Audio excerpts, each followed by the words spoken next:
Your wrist extensors. A lot of people think that because like you're typing and everything's typically like in flexion, that your wrist flexors would be the issue, but they're actually just responding to what's happening to the extensors.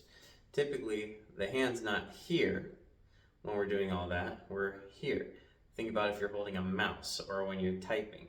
Everything's in that extended position. So your wrist extensors can actually become a lot shorter than the flexor side. And then the flexors are actually the ones that start hurting because of the compensation pattern. These get long and want to work, but these are inhibiting it. So we can use the small lacrosse ball to target those wrist extensors.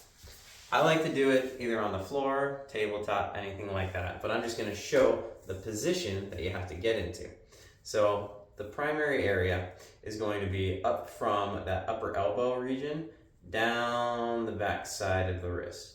So we're going to start up top. I like to do it either laying on my side. I'll show it from this angle.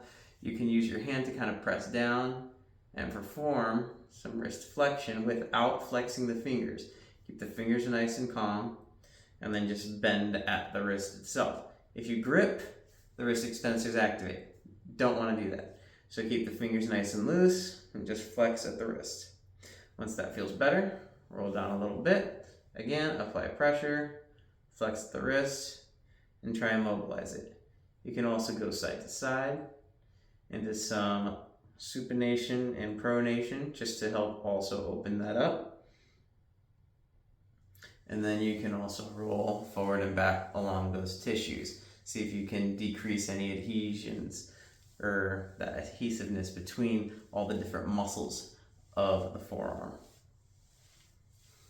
If you are feeling like the flexors are causing pain, it's typically going to be towards that medial epicondyle of the elbow. So right here, this nice beefy part of the forearm is where you're going to have any adhesions.